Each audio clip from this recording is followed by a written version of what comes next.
Today we take a look at the newly announced Catta Zooms from DZOFILM. Today we find out if these new full-frame cinema zooms are the best value for money.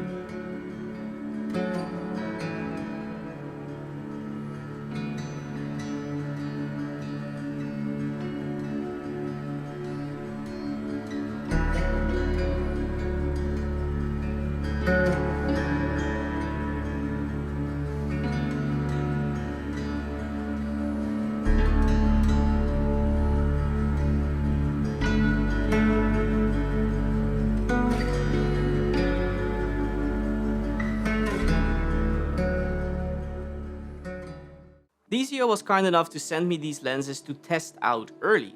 If you want to check out the Catta Zooms or DZOFILM for that matter, I have left a link in the description that will lead you to the DZOFILM website.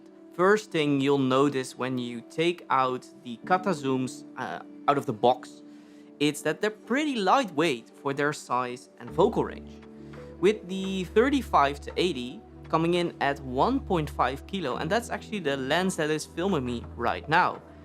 And the 70 to 135 coming in at 1.6 kilo.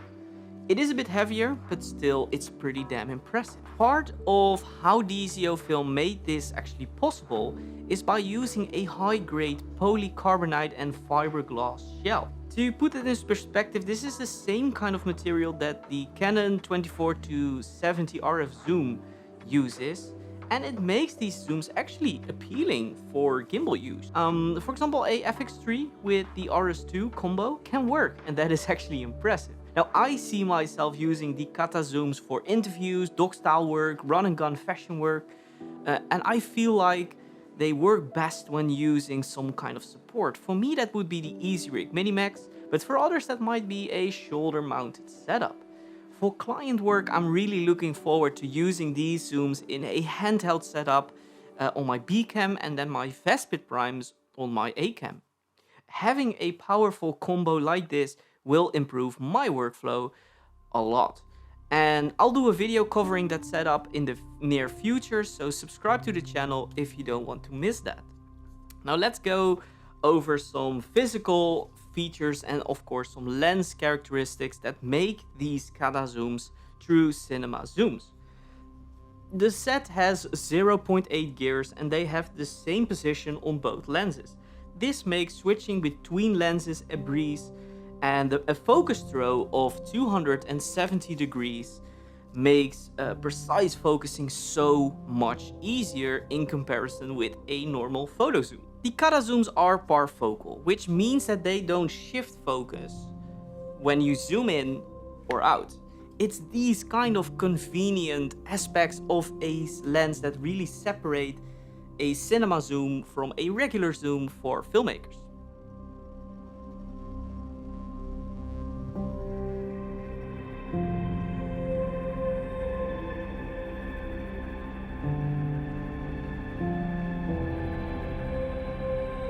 Now, something I really appreciate across the Vespid line is the excellent focus breathing performance, and these Catta Zooms, they perform excellent on this department as well, as you can of course see here.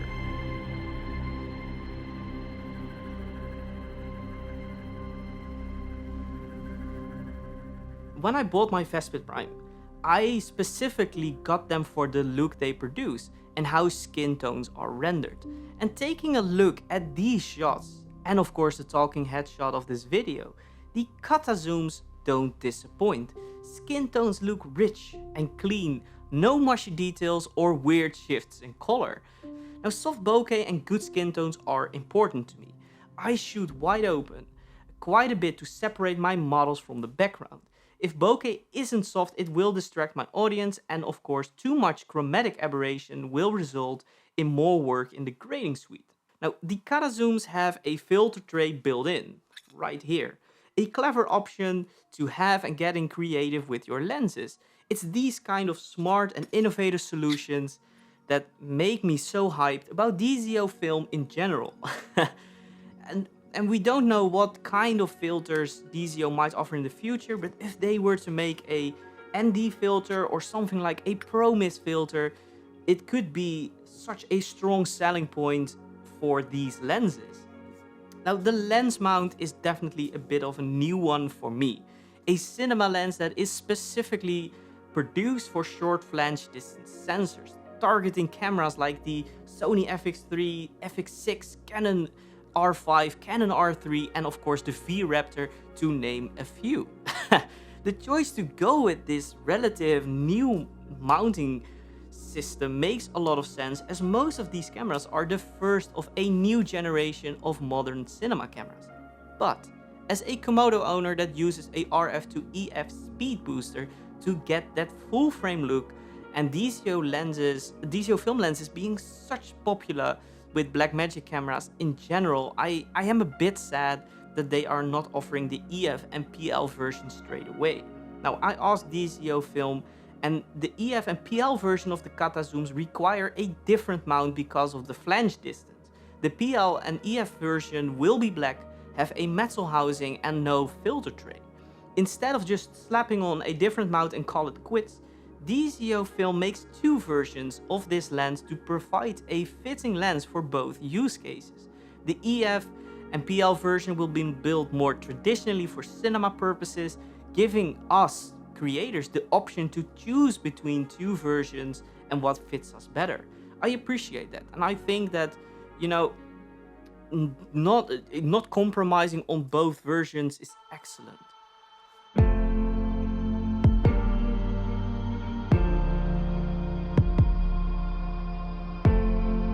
Okay, Nick, give me 5 reasons why you should walk into very cold waters.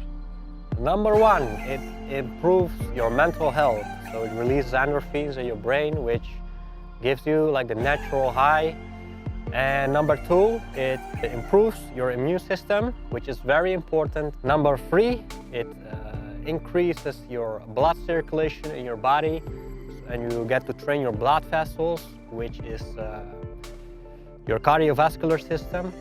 And number 4, it works as an antidepressant, so it works against stress.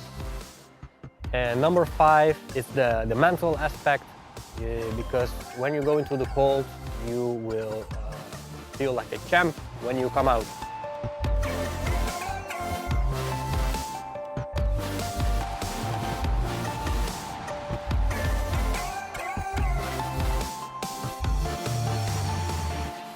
If you couldn't tell by my sincere positivity, I like the Catta Zooms. The look, the innovative touches, full frame coverage, and the fact that they are parfocal are the main reasons why these two zoom lenses are an amazing addition to my kit and my workflow. Nothing is perfect, and there are a couple of things you need to keep in mind when you consider these lenses. You will hear people like me say that these lenses are small and lightweight in their respective category, and that's true. But if you are a creator that uses photo zooms up until now, remember that the Catta Zooms aren't small and light in comparison to those photo lenses. A bit nitpicky, but the color white isn't a practical color for a lens. Cosmetic damage will be more apparent, dirt and other residue will definitely show more on a white lens than on a black one. And if you're planning on focusing by hand, the focus throw of 270 degrees is quite long, and it can prove difficult to do a full throw in a smooth motion when done by hand. The Catta Zooms aren't necessarily ideal for gimbals like the RS2, so if you're planning on using this lens on a gimbal, consider a Zhiyun Crane 3S or the more expensive offerings from Freefly and DJI.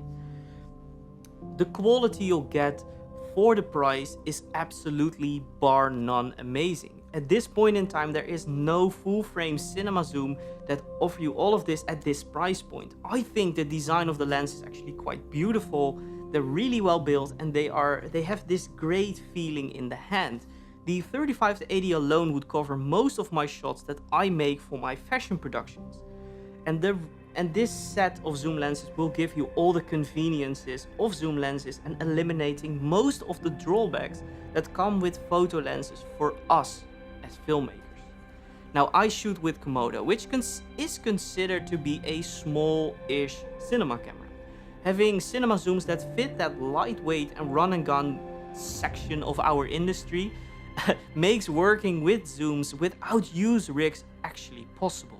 Coming from Sigma's Cine 18 to 35, which is around the same weight, I can say that this zoom range, covering full frame at this size and weight, is an impressive accomplishment of engineering. Now, if you're looking for full frame zooms that give you a stylish, sharp and high quality image for a reasonable price, these zooms are a no-brainer. If you're looking for cinema glass for a mirrorless system, these zooms should be on your list. And that's it for this video. Thank you for watching, consider subscribing, and I hope to see you in the next video. Later.